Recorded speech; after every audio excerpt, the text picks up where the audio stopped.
আসসালামু আলাইকুম সকল মাছ শিকারী ভাইয়েরা।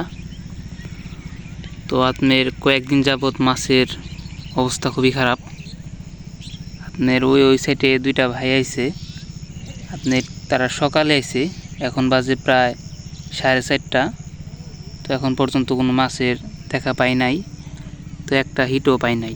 আমিও এসেছি 1টা বাজে, দেখতে পাচ্ছেন 3টা বসি ফালাইছি, তো আমিও একটাও মাছের টান কিছুই পাইনি, যার কারণে শিকারী ভাইদের মনটা অনেক খারাপ।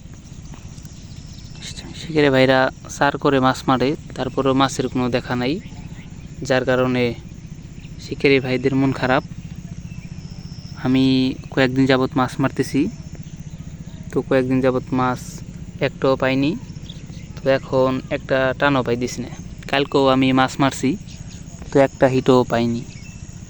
তো প্রতিদিন আসি ভাই আমি, আজকে দেয় আপনার 15 দিন হবে, 15-16 দিন হবে।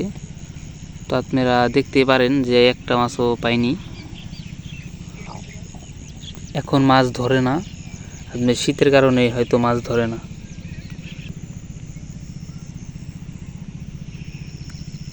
দেখতে পাচ্ছেন বন্ধুরা, আপনার মাছ এমনি ওয়াশ করে, কালকে মাছ 2টা ওয়াশ করছে, আজকে এখন আমি দেখি না ওয়াশ।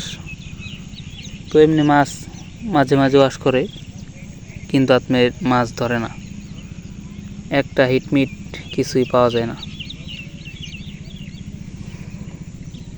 দেখেন বন্ধুরা, আমি অনেক সুন্দর টোপ দিছি, দেখতে পাচ্ছেন।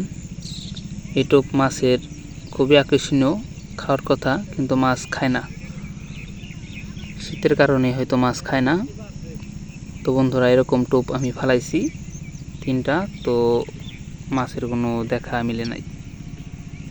তো আপনারা কেউ যদি মাছ মারতে আসতে চান, এখন মাছ মারতে আইসেন না, এখন নদীর পরিস্থিতি খুবই খারাপ। আপনাদের শীতের জন্য মাছ ধরে না। তো বন্ধুরা, সবাই ভালো থাকবেন, আর আমার চ্যানেলটাকে সাবস্ক্রাইব করে দিবেন। ইনশাল্লাহ পরবর্তীতে আবার দেখা হবে। সবাই ভালো থাকবেন। আসসালামু আলাইকুম।